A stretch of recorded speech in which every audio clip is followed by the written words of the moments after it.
A man bought ounces of gold in 1988. Then this happened. In this video, we're going to look at some gold ounces bought by a man in 1988. What is a single ounce of gold worth today? And if you bought an ounce of gold in 1988, how much would that have cost you? If you bought gold in 1988, would that have protected your wealth? If inflation is constant, steady erosion of your dollar's spending power, has gold kept up with inflation, fallen behind, or exceeded inflation? Can gold not only protect your wealth, but increase it, given enough time? And since the man bought multiple ounces of gold in 1988, and I'm holding just one of those ounces, what was the fate of the other ounces? Stay into the end to see what happened. Welcome to Silver Heist. Thank you to our returning subscribers and guests. You may know me from such helpful, informative, and popular videos such as, if silver is dead, why is the U.S. Mint making so many silver eagles? And saving for 1 ounce of gold versus buying fractional gold each month. To see more, please subscribe. And also, we will look at what else could you have spent your money on in 1988 besides gold. The year before, in 1987, since I was a big fan of the band U2, I saw the U2 Joshua Tree tour live for $16.50. I have no idea what a U2 concert ticket costs today. I would guess that inflation has driven up the cost of seeing a concert, so I had to look it up and found tickets cost anywhere from $300 to $600 for a U2 event in Las Vegas. Needless to say, the days of $16.50 concert tickets are over. My mom enjoyed a good laugh, and she treated us to a Howie Mandel comedy show in 1988. It's a little bit more, but so experiences are a great thing to receive as a gift or to buy for yourself. While we have silver and gold that we bought over the last 6 years, these 1988 gold coins were given to my wife by her parents when she was a teenager. These 2 half-ounce gold coins are so old, they have Roman numerals. With the U.S. Gold Bullion Eagle program starting in 1986, the first few years of the coin's design saw Roman numerals used for the date. To me, these Roman numerals make it even more classic. Let's go to the board and see how these classic gold coins have increased in value. So we're going to look at gold. We're going to look at the value of gold right now in 2024, but also what was it worth? What was it purchased for in 1988? And how has it held its value against a couple of other things?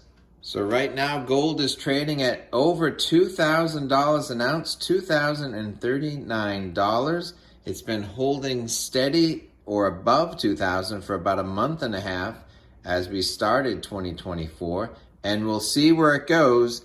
But if we go back to 1988, the value was $436.77.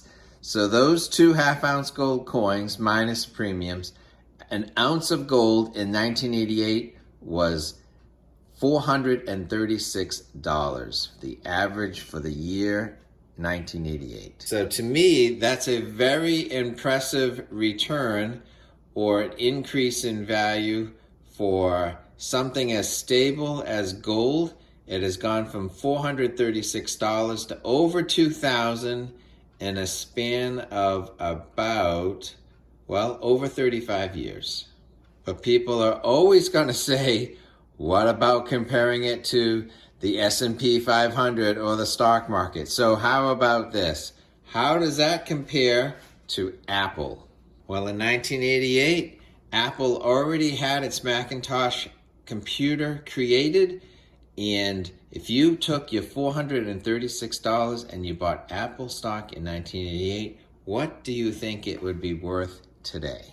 It would be worth a whopping $118,000. Now that is a very extreme case because Apple is one of the most successful corporations in America. And in 1988, they had, few years prior, they had fired their founder, Steve Jobs. He was replaced by a gentleman who sold Pepsi Cola prior to joining Apple. So he was a business manager, but not a tech innovator. And so Steve Jobs eventually came back, and the rest was history and a huge increase in value. So how is gold compared against the dollar? So the dollar has inflation, the dollar becomes less valuable over the years, but has gold kept up with the dollar or fallen behind the value of the dollar or even done better? So to have the spending power of $436 in 1988, you would need this many dollars right now. 1,125. So if you put your dollars under a mattress, you would have $436 in 1988, but only $436 in the year 2024. You need to do something with your dollar to maintain your spending, and you'd have to do something that would be worth at least 1,125 in right now. But the good news is, for folks holding, is that it is worth $2,000 now, where you would need it to be worth 1,125. So the gold has exceeded inflation, more than kept up with it, done very well. If gold in a very long-term basis would be a great purchase for yourself or a great gift for somebody, is the gift of gold or the gift of cash? Can you be too generous with your children or one of your children?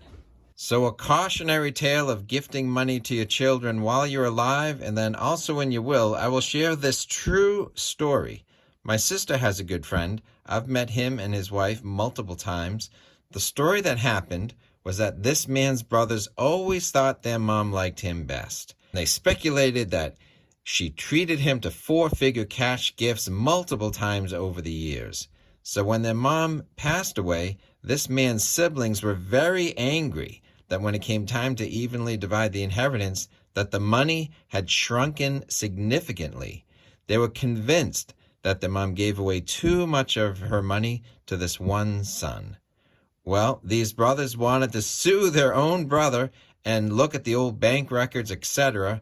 That was ongoing, but then they decided to take Lenny Bruce's observation literally, that in the halls of justice, the only justice is in the halls, or the parking lot.